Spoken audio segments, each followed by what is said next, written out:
भारत में चिकित्सा की कई पद्धतियां प्रचलन में है। मसलन एलोपैथ, आयुर्वेद, होम्योपैथ, नेचुरोपैथी, यूनानी पद्धति, एक्यूप्रेशर पद्धति।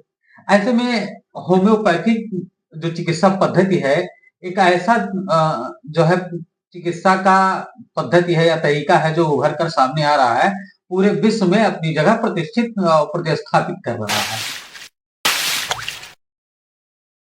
आज हम होम्योपैथ चिकित्सा पद्धति पे बात करेंगे।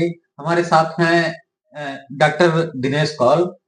डॉक्टर साहब, आपका बहुत बहुत स्वागत है हमारे चैनल में।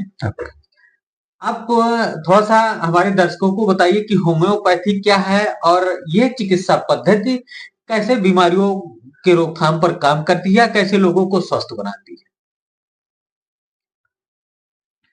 होम्योपैथिक चिकित्सा पद्धति जो है ये आप मान के चलिए 200-250 साल पुरानी पद्धति है। ठीक है, सबसे नई पद्धति भी कहा जा सकता है। सबसे नई पद्धति भी इसको कहा जा सकता है।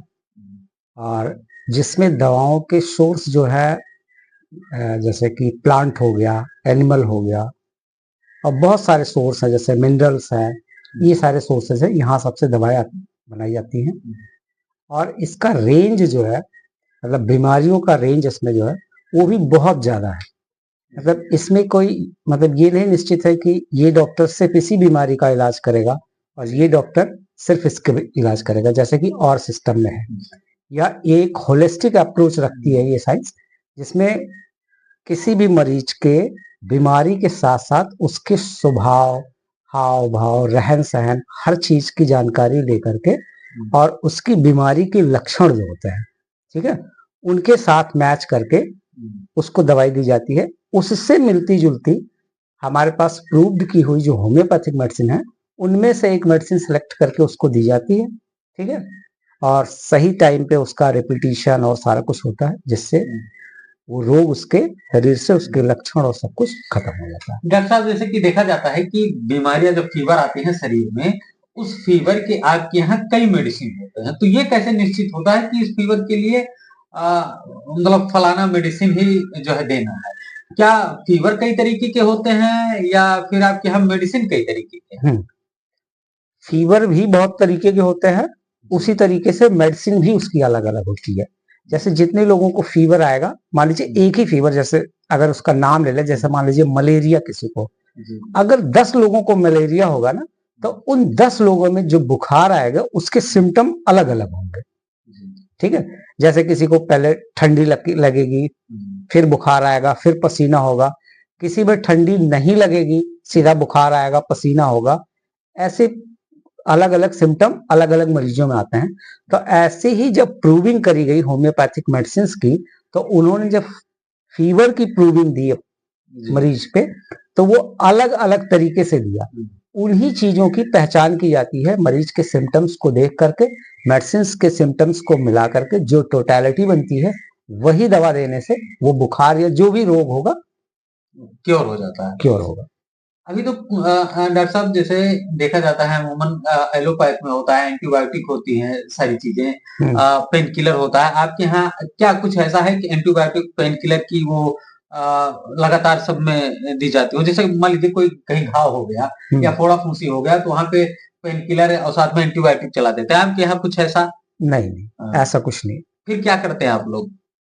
हमारा अप्रोच हर जगह पे यही होता है, जो अभी हमने आपको बताया कि जैसे फीवर में हमारा जो अप्रोच होता है, वही किसी भी बीमारी में, कोई भी बीमारी होगी, कोई भी समस्या उसको होगी, तो हमारा अप्रोच वहीं पे वही तरीका। तो ये अप्रोच कैसे करते हैं आप लोग? हम पेशेंट से बात करके करते हैं कि आपको कैसे बुखार, जैसे मान लीजिए बुखार का ही आपने नाम लिया, तो इसी को उदाहरण लेते हैं कि आपको बुखार कब आता है। जैसे टाइम हो गया, सुबह आता है, रात में आता है, ठीक है। फिर बुखार के दौरान क्या होता है, आपको प्यास लगती है, नहीं लगती है, प्यास किस समय लगती है, जब आपको ठंड वाला एपिसोड चल रहा होता है तब लगती है, कि जब आपको पसीना का एपिसोड होता है तब लगती है। अगर बुखार बहुत तेज है, उस समय बुखार में मतलब प्यास लगती है, तो वो कॉमन सिम्टम है, फिर उसको नहीं लेते। ठीक है, इसी तरीके का ही अप्रोच हम हर बीमारी में। कभी कभी ये होगा कि जब बच्चा बोल नहीं पाता है, कोई बच्चा भी आ जाए जो बता ना पाए अपनी समस्या, तो आप लोग कैसे उसका अप्रोच करते हैं? अब जैसे बच्चा ही नहीं, सही सवाल किया आपने, बच्चा नहीं बड़ा रोगी भी कभी ऐसी स्थिति में हो कि जैसे मान लीजिए नहीं बोल पाता है, आप कोमा के केस में और सारे से, तो पहला काम होता है उसके अटेंडेंट से बात करना, ठीक है, जो उसके आसपास के लोग हों, वो उसकी भाषा या बात को समझेंगे, वो बताएंगे। अगर बड़े में किसी में रिसेंटली अभी कुछ हुआ है कि अभी वो बोल नहीं पा रहा है, तो उसके पहले की घटना क्या हुई, कैसे हुआ, उस चीज के बारे में जानकारी ली जाती है, उसका हाव भाव क्या कह रहा है, ठीक है, ये सारी चीजें देख के समझ में आ जाता है। डॉक्टर साहब, हमारे दर्शक जानना चाहेंगे हम्म, कि जो है ये आपका, कुछ लोग ये कहते हैं, कुछ मिथक ऐसा है हम्म, कि सॉरी, होम्योपैथ लेट में काम करता है, धीरे धीरे काम करता है, इसके बारे में आप क्या? देखिए, इसमें ऐसे कुछ कहना, मतलब लोगों ने इसको फैला रखा है कि होम्योपैथी बहुत लेट में काम करती है, जबकि ये होम्योपैथी का गुण नहीं है, ये डॉक्टर्स का गुण है, ठीक है। अगर आप सही से इलाज नहीं करेंगे, उसके सिम्टम की पहचान और जो आपको मेडिसिन लेनी है उनमें जितनी सटीकता होगी, दवा उतनी जल्दी काम करेगी। अब जैसे मान लीजिए आप बुखार का रोगी देख रहे हैं, आप बुखार के रोगी को आप 3 महीने में ठीक करेंगे या धीरे धीरे? नहीं ना। बुखार ऐसा होना चाहिए कि आपने दवा दिया, 24 घंटे के अंदर बुखार उसका उतरा हुआ होना चाहिए, ठीक है। दवा देने के 1 से 2 घंटे के अंदर मरीज को ये महसूस होना शुरू हो जाना चाहिए कि मुझे आराम होने लगा। बीमारियां दो तरीके की होती है, एक एक्यूट और एक क्रॉनिक। क्रॉनिक में ये ठीक होने की फीलिंग आप 24 घंटा या 1 हफ्ता ले सकते हैं, ठीक है। लेकिन जो एक्यूट है, जैसे बुखार आ गया, किसी को डायरिया है, अब डायरिया किसी को हो गया है, आप हफ्ता भर लगाएंगे उसको बंद करने में, तो फिर मरीज की कंडीशन बहुत ही खराब हो जाएगी। डॉक्टर साहब, ये आपका होम्योपैथ या आयुर्वेद, ये जितने आयुष के हैं चिकित्सक, आप लोगों ने बढ़ चढ़ कर हिस्सा लिया। कोरोना काल में भी आप लोगों ने बड़ा सहयोग किया, तो आप बताएं ये कैसे उस कोरोना काल में भी सटीक जो है इलाज आपके यहाँ मौजूद था इसका? देखिए, हमने आपको बताया कि जो हमारी पद्धति है काम करने की, कि मरीज के जो लक्षण है, उसके स्वभाव, इन्हीं सारी चीजों को हम हर परिस्थिति में देख के काम करते हैं। वो चाहे कोई भी काल हो, कोरोना का काल हो या कोई, मतलब ऐसे कि जैसे मान लीजिए कोई बीमारी फैली हुई है, जैसे ये था एपिडेमिक, इसी तरीके की कोई भी समस्या हो, तब भी हम अपना अप्रोच यही रखते हैं। गंभीर बीमारियों में आप लोग कैसे ट्रीट करते हैं पेशेंट को? जैसे लाइक दैट, किसी को ब्रेन ट्यूमर हो गया हो, कैंसर हो गया हो, टीबी हो गया हो, या और कुछ बड़ी बीमारी। देखिए